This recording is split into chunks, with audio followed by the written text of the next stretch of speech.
திண்டுக்கல்லில் பரபரப்பை கிளப்பிய நிகிதா. அஜித் குமார் மரண வழக்கில் திடீர் திருப்பம். என்ன நடந்துச்சு தெரியுமா?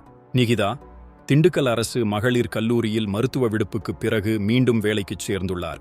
ஆனா இவங்க மீது ஏற்கனவே பல மாணவிகள் புகார் கொடுத்திருக்காங்க. போன வருஷமே இவங்க மேல நடவடிக்கை எடுக்க கலெக்டர் உத்தரவிட்டாராம்.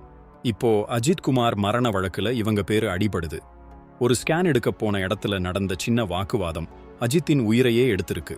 நிகிதா மேல தாவரவியல் துறை தலைவர் பொறுப்புகளை சரியா செய்யலைன்னும் கல்லூரி நிர்வாகத்தோட உத்தரவுகளை மதிக்கலைன்னும் தொடர்ந்து குற்றச்சாட்டுகள். மாணவிகள் மனு கொடுத்ததால கடந்த மே மாசம் விசாரணைக்கு உத்தரவிட்டாங்க. அந்த அறிக்கை பல நாளா தூங்கிக்கிட்டு இருந்துச்சாம். இப்போ ஒழுங்கு நடவடிக்கை எடுக்க வாய்ப்பு இருக்குன்னு சொல்றாங்க. அது மட்டும் இல்லாம வேலை வாங்கி தர்றதா சொல்லி 16 லட்சம் ரூபாய் வரை மோசடி செஞ்சதா 2011 இவங்க மேல எஃப்ஐஆர் இருக்கு.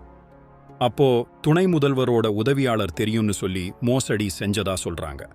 பாதிக்கப்பட்டவங்க பணத்தை கேட்டா குடும்பத்தினர் மிரட்டுறாங்கன்னு சொல்றாங்க. ஏற்கனவே பல புகார்களுக்கு நடுவுல அஜித் குமார் மரண வழக்கில் தொடர்புடைய நிகிதா மீண்டும் வேலைக்கு சேர்ந்திருக்கிறது பல கேள்விகளை எழுப்புது. இந்த விஷயத்துல நியாயம் கிடைக்குமா? உங்க கருத்து என்ன? கமெண்ட்ல சொல்லுங்க.